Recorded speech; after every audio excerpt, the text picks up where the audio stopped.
नमस्कार दोस्तों, स्वागत है आपका एक बार फिर चैनल मुक्स में। इथेरियम 2.0 का मर्जर सक्सेसफुली हो चुका है और अभी जितने भी माइनर्स हैं वो बहुत ही सारी दुविधा में है कि अभी कौन सा कॉइन माइन करे, क्या करे, रिग बंद करे या चालू रखे, क्योंकि मुझे लगता है कि उनका अभी बिजली का बिल भी निकालना मुश्किल हो चुका होगा। तो ऐसे में इस वीडियो के अंदर मैं सारे कन्फ्यूजन दूर करने की कोशिश करूँगा। सबसे पहले आपने मेरा ये लास्ट वीडियो जो है वो अगर देखा है तो आपको पूरी क्लैरिफिकेशन आ गई होगी कि इथेरियम 2.0 के बाद क्या होने वाला था। मैंने इस वीडियो के अंदर बताया था कि पहले एक कॉइन को माइन करने के लिए 20,000 काफी कार लगे थे, लेकिन आज एक कॉइन को माइन करने के लिए अगर 32,20,000 कार लग जाएंगे तो फिर जो माइनर्स है उसको हिस्से में क्या आएगा, उसको बहुत ही कम रिवॉर्ड मिलेगा। ऐसा भी हो सकता है कि आपके माइनिंग मशीन चलती रहे और आप बिजली का बिल भी ना भर पाए। तो जैसा कि इस वीडियो के अंदर मैंने बताया था कि आफ्टर मर्ज आपका जो माइनिंग प्रॉफिट है बहुत ही कम रह जाएगा, क्योंकि ऑलरेडी बहुत सारे कार्ड्स जो कि इथेरियम के ऊपर वर्क कर रहे थे, इथेरियम की माइनिंग कर रहे थे, वो सारे शिफ्ट होकर के वो दूसरे कॉइन में बढ़ जाएंगे। तो मैंने पूरा उसका कैलकुलेशन भी आपको बताया था इस वीडियो के अंदर। तो बाकी जितने भी कॉइन्स, माइनेबल कॉइन्स है, उसके अंदर इतनी सारी डिफ़िकल्टी बढ़ जाएगी और रश बढ़ जाएगा, जिससे उस कॉइन का प्राइस में भी इम्पैक्ट आएगा, प्लस उसकी माइनिंग प्रॉफिटेबिलिटी के अंदर भी आपको गिरावट मिलेगी। और ये गिरावट इतनी ज़्यादा होगी कि आप उस कार, आपके पास कोई भी कार क्यों ना हो, लेकिन उसमें आपको प्रॉफिट बहुत ही कम मिलेगा या बिल्कुल भी नहीं मिलेगा। तो अभी सेम वैसे ही हो रहा है। दूसरी मैंने एक चीज़ बताई थी, इसको आप खुद ही सुन लीजिए। बिजली का बिल भी ना भर पाए। ऐसे में बहुत सारे जो माइनर्स है वो अपने माइनिंग मशीन को शट डाउन करेंगे। जिसके पास में रिन्यूएबल एनर्जी का इस्तेमाल कर रहे हैं, जो सोलर एनर्जी का इस्तेमाल कर रहे हैं, वो कंटिन्यू रख सकते हैं। लेकिन ज़्यादातर यहाँ चांसेस है कि इसमें से जो आधे माइनर्स है वो अपनी माइनिंग को स्टॉप कर सकते हैं, तब तक कि जब तक माइनिंग प्रॉफिटेबिलिटी बढ़े ना। और ये कब बढ़ सकती है कि जब ये बाकी के कॉइन है, फीरो, रेमन कॉइन, नियोक्सा, बीम, अर्गो, शेरो, ये सारे जितने भी कॉइन्स है उस कॉइन के अंदर इम्प्रूवमेंट हो, उसके पीछे जो टीम काम कर रही है वो अच्छा काम करे, उसका यूजेस बढ़े, उसमें ज़्यादा ट्रांजेक्शन्स हो, तब जाके ये पॉसिबल है। तो मैंने बोला था कि बहुत लोग हैं अपनी माइनिंग बंद करने के। तो अभी आपके सामने रिजल्ट है कि रिसेंटली अभी इथर माइन ने अपना जो सबसे बड़ा माइनिंग फार्म है उसको शटिंग डाउन किया है, उसको क्लोज कर दिया उन्होंने, क्योंकि अभी इथेरियम की माइनिंग बंद हो गई है। तो उन्होंने अपने सारे जीपीयूज़ को ऑफ कर दिया है। तो जो बड़े बड़े फार्म्स के ओनर हैं उन्होंने अपनी जो रिग्स है, अपने जो मशीन्स है, वो सारी उन्होंने बंद करना स्टार्ट कर दी है, क्योंकि जब प्रॉफिट नहीं रहेगा तो वो माइन क्या करेंगे। सबसे बड़ी कन्फ्यूजन ये भी है कि अभी माइन क्या करना। तो आगे इस वीडियो के अंदर हम इसके बारे में डिस्कस करेंगे कि हम क्या क्या माइन कर सकते हैं। और आप मशीन को चालू भी रख सकते हैं और आप चाहे तो कुछ दिनों के लिए मशीन बंद भी रख सकते हैं, अगर आपको बिजली का बिल पड़ता नहीं है तो। ऐसी सिचुएशन 2017 में आई थी। 2017 के अंदर भी सेम ऐसे था, जिस टाइम में इथेरियम का रेट $40-50 था। उस टाइम में बिजली का बिल भी नहीं निकल पा रहा था, और उस टाइम तो इतनी ज़्यादा डिफ़िकल्टी भी नहीं थी और इतने ज़्यादा माइनस भी नहीं थे, फिर भी ये हालत हुई थी। तो आज तो बहुत सारे माइनर्स, बहुत सारी मशीनें, लाखों करोड़ों मशीनें जो है वो सारी इथेरियम से शिफ्ट होकर के दूसरे कॉइनों में जंप कर रही है। इसके बाद मैंने अपनी काफ़ी सारी वीडियोज़ के अंदर बताया था कि इथेरियम 2.0 पक्का आएगा। मैंने कभी भी ये नहीं बोला था कि नहीं आएगा या डिले होगा या ऐसे। थोड़ा बहुत डिले हो सकता था, लेकिन आएगा तो ज़रूर, क्योंकि अगर इतना बड़ा अगर निर्णय लिया गया है तो बहुत सोच समझ कर निर्णय लिया है, क्योंकि आने वाला भविष्य में इसकी डिमांड थी। क्योंकि आप समझ सकते हैं कि ग्लोबल एनर्जी कंजप्शन जो है ये माइनिंग के कारण बहुत ज़्यादा बढ़ गया था। तो ऐसे में उनको भी कम करना था।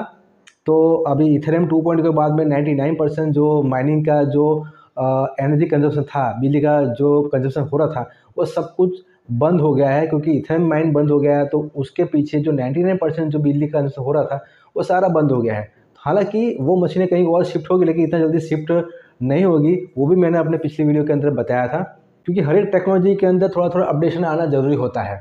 प्रूफ ऑफ वर्क बहुत पुराना कॉन्सेप्ट था, तो प्रूफ ऑफ वर्क को प्रूफ ऑफ स्टेक ने रिप्लेस किया है। तो ऐसी बड़ी कंपनी जो इथेरियम जैसे दुनिया का सेकंड मोस्ट पॉपुलर कॉइन है, तो ये जो निर्णय लिया हुआ है वो निर्णय एक टेक्नोलॉजी अपडेशन के आधारित है। लेकिन जो लोग टेक्नोलॉजी को ना समझ के बहुत बड़े बड़े माइनिंग फार्म लगा के बैठे थे और उन्होंने अंधाधुंध इसके अंदर इन्वेस्ट किया था, आज उनको बहुत बड़ा पछतावा होगा। क्योंकि मेरा ये मानना है कि कारोबार इतना भी मत फैलाओ कि आप उसको समेट ना पाओ। सक्सेसफुल बिजनेस में वही होता है कि इन सभी चीज़ों को प्रोज एंड कॉन्स, उसके बाद सारी पॉसिबिलिटी को चेक करने के बाद ऐसा निर्णय ले कि जिससे वो अपना इन्वेस्टमेंट को वापस भी निकाल पाने में सक्षम हो जाए। इसी बीच मैंने अपनी पिछली वीडियोस के अंदर और बहुत सारे वीडियोस के अंदर ये बताया था कि इथेरियम 2.0 पक्का आने वाला है, और आप जो लोग रिग में इन्वेस्ट करना चाहते हैं उनको मैंने कम से कम 6 महीने पहले से मैंने स्टॉप किया था कि आप 6 महीने पहले मैंने बताया था कि आप नए कार्ड मत खरीदो और नया इन्वेस्टमेंट इसमें मत डालो। मैंने जो सबसे लास्ट रिग बनाई थी वो 6 महीने पहले बनाई थी। 6 महीने के बाद में मैंने कोई ऐसी रिग नहीं बनाई है, किसी को भी इसमें इन्वेस्ट करने से मैंने मना किया हुआ है। जो लोग सामने से बोलते थे कि हाँ मुझे कोई फ़र्क नहीं पड़ता है, तो मैंने उनके लिए काम जरूर किया है, लेकिन पर्सनली मैंने उनको सब बताया है प्रोज एंड कॉन्स के बारे में। अभी आगे इथेरियम 2.0 आने वाला है, तो ऐसे में प्रॉफिटेबिलिटी आपकी घट के बहुत कम रह जाएगी, तो आप उसके लिए तैयार है तब जाके आप इसके अंदर इन्वेस्ट करें। मैं नहीं चाहता था कि किसी का पैसा इसमें फंसे और किसी को नुकसान हो। लेकिन काफ़ी सारे यूट्यूबर्स, स्पेशली जो दिल्ली वाले, जो लोग अपने कार बेचना चाहते हैं और जो लोग कार का धंधा कर रहे, जो लोग माइनिंग मशीन बेचने का धंधा कर रहे थे, उन्होंने सबको मिसगाइड किया था। उन्होंने अभी रिसेंटली पिछले महीने भी कुछ रिग्स बनाई थी, और कुछ हज़ारों की नहीं है, वो तो 30-30, 40-40 लाख की रिग बनाई थी उन्होंने। पता नहीं उनका प्रॉफिट कैसे निकलेगा और कैसे उनकी आरओआई कंप्लीट होगी। और वो लोग तो मानते भी ऐसा थे कि भाई इथेरियम 2.0 आने वाला ही नहीं है, इतना डिले हुआ तो और भी 2-4 साल डिले हो जाएगा। पिछले 1 हफ्ते तक वो लोग मानने के लिए तैयार नहीं थे कि इथेरियम 2.0 आने वाला है, और अभी भी वो सदमे में से बाहर नहीं निकले हैं। क्योंकि सबसे ज़्यादा इम्पैक्ट उनके बिजनेस पे आएगा, सबसे ज़्यादा गालियाँ भी उनको पड़ने वाली है। तो आप अगर सोशल मीडिया पे है तो आपको किसी को मिसगाइड करने का कोई अधिकार नहीं है। आपको उसके प्रोज एंड कॉन्स, उसके फ़ायदे नुकसान सब कुछ बताना है। उसके बाद इन्वेस्टर अपनी मर्ज़ी से आता है तो अच्छी बात है, लेकिन आप ये मत बोलिए कि भाई इतना आप लगा दीजिए और इतना ज़्यादा आपको मिल जाएगा और मैं पीछे बैठा हूँ। अरे कोई पीछे नहीं बैठा होता है, पीछे नहीं बैठना है, साथ में चलना है। मैंने लास्ट 3 वीडियोस के अंदर बताया था कि आप अपना माइनिंग पे आउट ले लीजिए, माइनिंग पे आउट ले लीजिए। अपने व्हाट्सएप के ऊपर मैं स्टेटस भी डालता था। तो मेरे जो ग्रुप है, किसी का भी आज की डेट के अंदर 1 भी रुपये का माइनिंग पे आउट अंदर नहीं है। हाँ, जिसका पे आउट की लिमिट कम थी, पे आउट थ्रेशोल्ड कम था, तो उसका वहाँ अटका हुआ है। वो बहुत कोशिश किया फिर भी अटका हुआ, लेकिन हाँ वो भी आ जाएगा वापस, वो भी हम कैसे भी करके बाहर निकाल लेंगे। लेकिन आज मेरे पास में कम से कम 100 फ़ोन ऐसे आए हुए हैं और 100 लोगों की मेरे पास लिस्ट है कि जिनके पे आउट फंसे हुए हैं पूल्स के अंदर, जिनको ये पता ही नहीं था कि इथेरियम की माइनिंग बंद होने वाली है। लास्ट दिन उनको पता लग रहा है, जब अपनी रिग बंद हो जा रही है, माइनिंग शटडाउन हो रहा है, तब पता लग रहा है कि उनको कि अभी तो इथेरियम की माइनिंग बंद हो गई है और अपना पे आउट भी अंदर फंसा हुआ है। कि भाई आप ये सोच लो कि जब एक मेन चेन जो आपकी पहली ओल्ड चेन थी, जो इथेरियम की चेन थी, वो बंद हो रही है और सीधी वो प्रूफ ऑफ स्टेक वाली चेन पे शिफ्ट हो रहा है, तो जो पुरानी चेन ऑलरेडी बंद हो रही है, तो उसके ऊपर चेन बंद हो जाने के कारण उस पर पे आउट कैसे आ सकता है? आपने जो एड्रेस दिया हुआ है वो दिया हुआ आपने ERC-20 का एड्रेस, लेकिन ERC-20 की ब्लॉकचेन अगर बंद हो रही है तो उसके ऊपर वो पे आउट कैसे डाल सकते हैं? ट्रांजैक्शन जब होगा जब वो चेन चलेगी। यहाँ तो चेन ही बंद हो गई है तो ट्रांजैक्शन कैसे हो सकता है? हालांकि नैनोपोल ने कंफर्म किया है कि जिसका भी पे आउट नैनोपोल के ऊपर फंसा हुआ है उनको वो कितना भी चाहे उसमें इथेरियम पड़े हुए, वो सारा उस एड्रेस पे भेज दिया जाएगा। वो बाद में वो लोग कैसे भी करेंगे, लेकिन वो पूल के ऊपर डिपेंड है कि पूल कैसे उसको मैनेज करके आपके पास में वो कॉइन्स पहुंचा देता है। लेकिन बाकी सारे पूल्स ने अभी तक ऐसा कोई इनिशिएटिव लिया नहीं है। तो जिन जिन लोगों के पैसे अभी पूल के ऊपर फंसे हुए उनको राह देखनी है नेक्स्ट अपडेट का, कि पूल्स क्या अपडेट देते हैं वो जो फंसे हुए पैसों को निकालने के लिए। 2-4 लोग तो ऐसे हैं कि जिनके $2,000 के इथेरियम पूल के ऊपर अटके हुए हैं। वो लोग पे आउट ले सकते थे, लेकिन उनको अवेयरनेस नहीं थी कि इथेरियम 2.0 आएगा तो चेन बंद हो जाएगी और उनको पे आउट वहाँ पर फंस जाएगा। तो असली सपोर्ट वही होता है कि जो अपने ग्रुप को साथ लेके चले। चलिए ये सब चीज़ों को छोड़ते हैं और अभी डिस्कस करते हैं कि इथेरियम 2.0 तो अभी इम्प्लीमेंट हो चुका है, तो अभी आगे क्या क्या होने वाला है। सबसे पहले मैं आपको ये चीज़ बता दूँ कि जो ये माइनिंग है ना, वो पूरा खेल है ट्रांजेक्शन के ऊपर डिपेंड। ये किसी ने आज तक आपको नहीं बताया होगा। सब लोग माइनिंग डिफ़िकल्टी और ऐसे ऐसे वर्ड यूज़ करते हैं। मैं आपको एक सिंपल वर्ड यूज़ कर रहा हूँ, ट्रांजैक्शंस। यानी कि जिसके अंदर सबसे ज़्यादा लेन देन होती है ना, उसी के अंदर माइनिंग प्रॉफिटेबिलिटी रहती है। जहाँ लेन देन ज़्यादा होगी उसकी गैस फीस ज़्यादा होगी और उसी के अंदर अगर माइनिंग करने से आपको प्रॉफिट मिलेगा, उसमें से रिवॉर्ड आपको मिलेगा। तो इथेरियम के अंदर सबसे ज़्यादा ट्रांजेक्शन हो रहे थे क्योंकि उसके बहुत सारे प्रोजेक्ट लॉन्च थे, तो ऐसे में उसके यूज़ केसेस ज़्यादा थे, तो उसके अंदर गैस फी भी बढ़ रही थी, गैस फी बढ़ रही थी, उसके अंदर आपको प्रॉफिट मिल रहा था। लेकिन अभी आज की डेट के अंदर जितने भी माइनेबल कॉइन हैं उसके अंदर इतनी ज़्यादा ट्रांजेक्शन्स नहीं हो रही है, तो अचानक से किसी भी कॉइन के अंदर ट्रांजेक्शन तो बढ़ेंगे नहीं। हाँ, आप माइनिंग मशीन उस पर शिफ्ट कर सकते हो, तो उससे उस कॉइन की डिफ़िकल्टी बढ़ेगी। अगर उस कॉइन के ट्रांजेक्शन बढ़ाने हैं तो उस कॉइन को ये इनिशिएटिव लेना पड़ेगा, उस कॉइन को प्रयास करना पड़ेगा कि उसके यूज़ केसेस बढ़े, लोग उसको ज़्यादा यूज़ करें, तब जाके उसमें ट्रांजेक्शन्स बढ़ेंगे, तब जाके उसके अंदर माइनस को रिवॉर्ड जो बटेगा वो सही मात्रा में बटेगा और उसके अंदर उसको प्रॉफिट मिल सकता है। लेकिन ऐसा होना अगले 2-3 महीनों तक तो बिल्कुल मुझे नहीं लग रहा कि ऐसा होगा। दूसरा कि कुछ लोगों का ये मानना है कि कोई नया माइनेबल कॉइन आएगा, मार्केट में लॉन्च होगा और वो धूम मचाएगा और उसके अंदर माइनिंग के अंदर प्रॉफिट ज़्यादा मिलेगा। तो ऐसा होना ये एक जॉक टाइप लग रहा है, क्योंकि इतने सारे कॉइन ऑलरेडी पहले से लिस्टेड है और उसके अंदर अगर माइनिंग करने से इतना ज़्यादा प्रॉफिट नहीं मिल रहा है और इसके यूज़ केसेस नहीं बढ़ रहे, तो नया कॉइन आके क्या कर लेगा।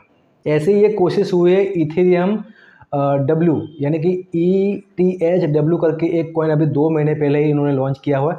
वो सिर्फ और सिर्फ इथेरियम 2.0 के बाद में लोगों को भ्रमित करने के लिए ETHW और ETHPOS करके 2 कॉइन बने थे कि लोग इन सब से पैनिक होके उन कॉइन में जाए, माइन करे, उस कॉइन की प्राइस बढ़े और उसका फाउंडर को फ़ायदा हो और फाउंडर पैसे लेके फरार हो जाए।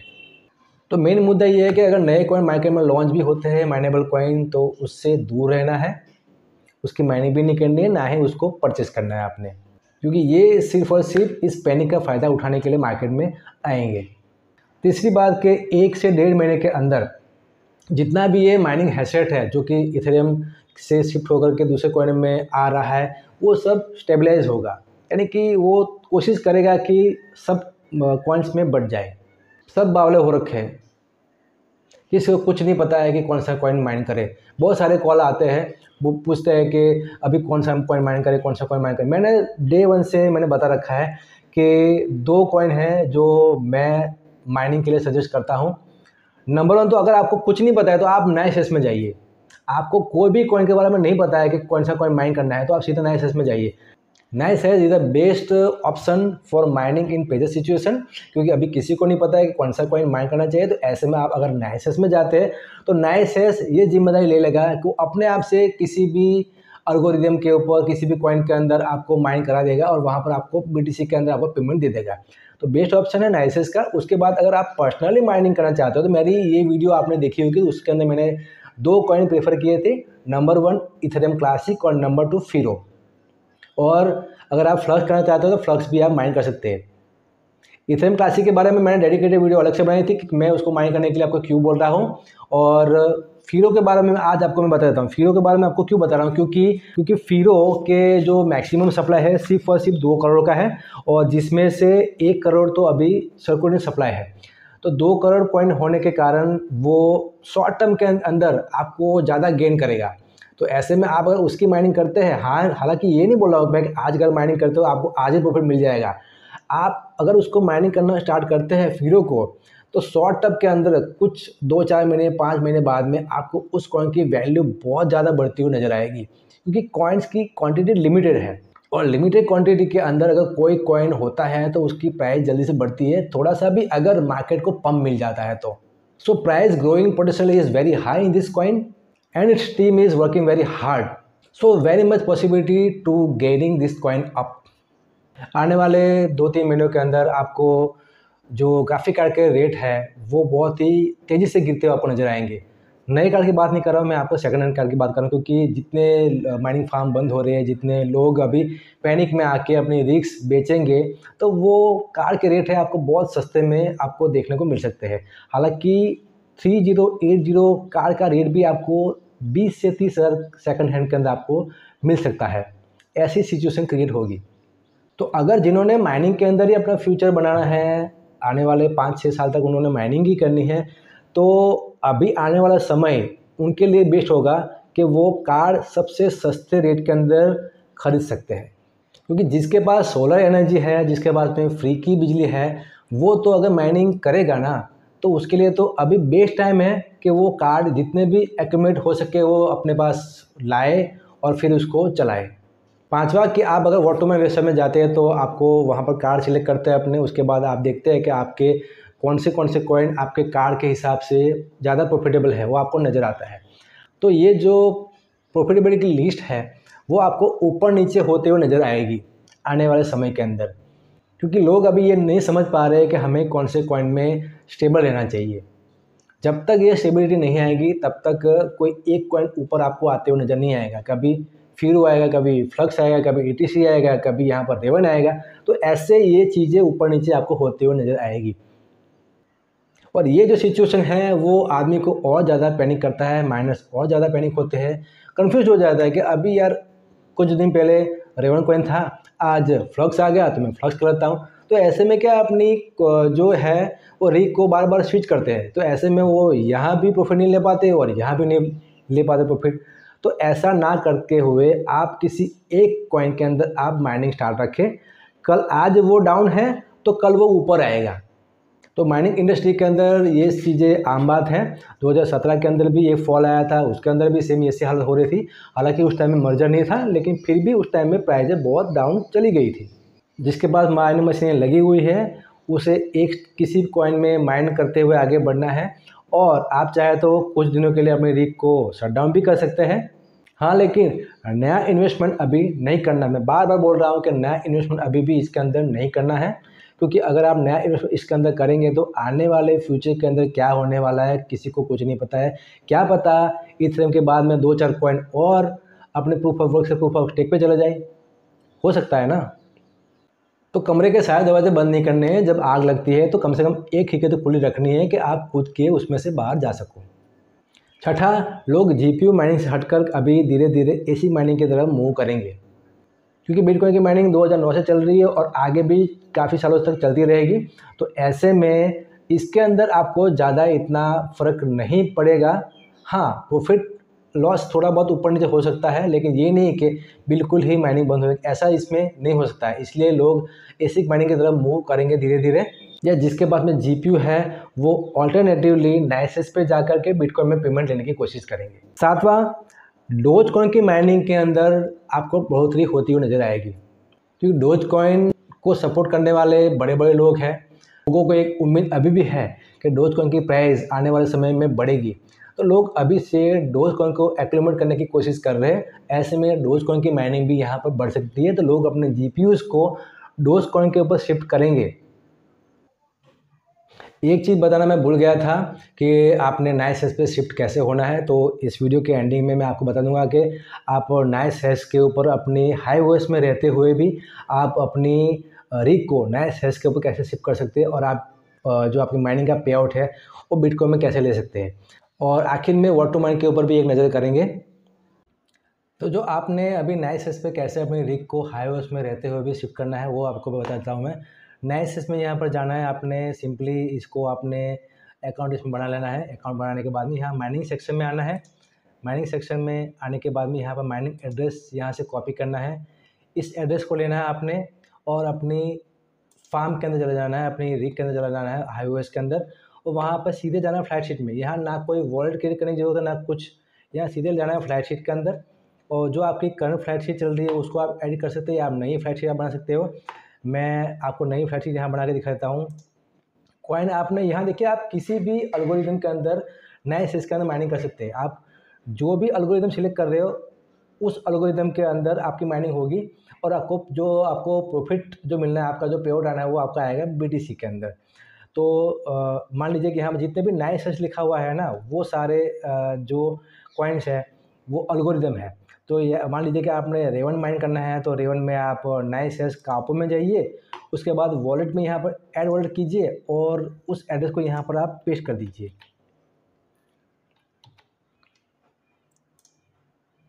Copy address and paste here, ठीक है। और बाकी कुछ नहीं है, यहाँ नाम दे दीजिए अपना, जो नाम देना है आपने, ठीक है। और फिर उसको क्रिएट कर दीजिए फ्लाइट शीट को, और उस फ्लाइट शीट को आप रन कर दीजिए। यहाँ पर पूल में आप सिलेक्ट कर लीजिए नाइसेस, और माइनर में आप कोई भी एग्जिस्टिंग माइनर जो भी आप माइनर यूज़ करना चाहते हो आप कर सकते हो। और फ्लाइट शीट क्रिएट करके आप उस फ्लाइट शीट को रन कर दीजिए, आपका माइनिंग है वो नाइसेस पे स्टार्ट हो जाएगा, और नाइसेस के ऊपर आपका यहाँ पर बैलेंस शो करेगा। बैलेंस आपने यहाँ शो करेगा। विड्रॉल करने के लिए आपने जाना है वॉलेट के अंदर, वॉलेट में जा कर के आप वहाँ पर अपना BTC एड्रेस डालिए, और वहाँ से आप अपना जो भी माइनिंग आती है वहाँ पर आप उसको अपने BTC अकाउंट में ले सकते हैं। तो ये सिंपल टेक्निक है, किसी को समझ में नहीं आया तो आप मुझे कमेंट कर सकते हैं, मैं इसका एक अलग से वीडियो बना के आपको मैं डिटेल में समझा दूंगा।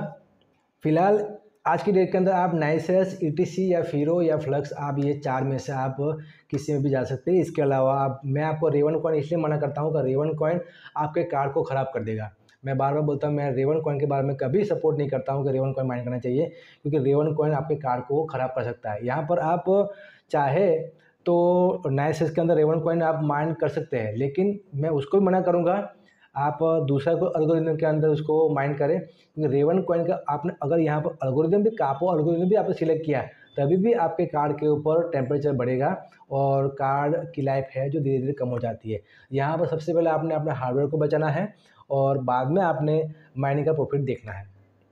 तो आप देख सकते हैं यहाँ पर जो वर्टोमाइन वेबसाइट के अंदर 3080 कार्ड हमने सिलेक्ट किया है, और आप उसकी प्रॉफिटेबिलिटी चेक कर सकते हैं।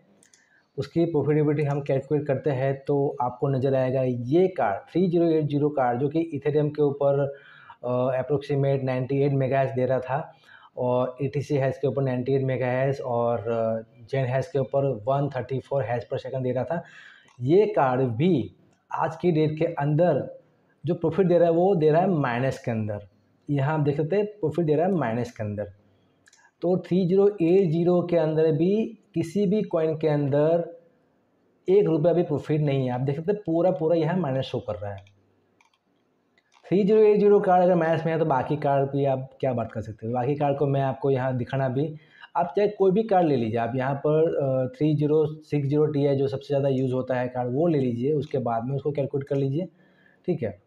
फिर भी आपको यहाँ पर सब कुछ माइनस में नज़र आएगा, यानी कि किसी भी कार्ड के अंदर आपको यहाँ प्रॉफिट माइनस में नज़र आ रहा है।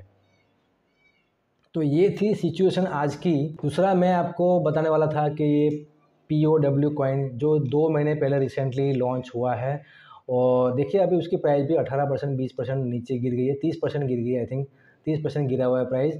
जैसे ही ETH 2.0 आया प्राइस उसकी नीचे गिर गई है।